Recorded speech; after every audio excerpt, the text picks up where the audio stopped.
Ito na mga boss ang pinakahinihintay natin. Anthony Davis at Max Christie dumating na dito sa Dallas. Grabe yung araw mga boss dito ni AD at dito nga ni Max Christie dito pagdating nila sa Dallas. Ito mga boss, alamin din natin na naging reaksyon nga dyan ni Anthony Edwards patungkol nga dito sa naging trade nila Luka at AD. Ano nga ba mga boss na nangyari dyan? Tara't pag-usapan natin yan.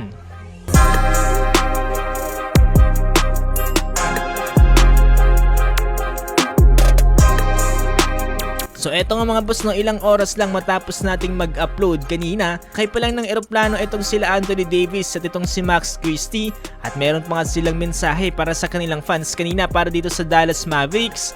Eto, lumabag na nga ang kanilang sinasakyan na eroplano at nandito na nga sila ngayon sa Dallas. Talagang mukhang official na nga talaga mga boss na talagang Dallas Mavericks na etong si Anthony Davis. Dos din para sa Dallas Mavericks mga boss, no, talagang asikaso rin talaga itong sila AD at makikita nga natin dito sa video etong si AD ay talagang napapatungo-tungo pa dito kanina habang naglalakad nga papunta sa kanilang van. Pinapakiramdaman na ni AD mga boss yung magiging bagong bahay niya dito nga sa Dallas. Kaya nga ng pangako ni AD at Max Christie mga boss, no, talagang magdadala nga daw sila maraming panalo nga dito para sa Mavericks. Kasi sa comment section mga boss na mukhang tanggap naman talaga ng mga fans etong si Anthony Davis. Ang hindi nga lang talaga nila matanggap yung mismo nakipag-trade etong Dallas kapalit nga dito ni Luka. Si Nico Harrison ang basketball operation manager dito nga ng Mavericks. Sa kabilang banda mga boss, eto rin ang naging reaksyon ni Anthony Edwards matapos nga niyang malaman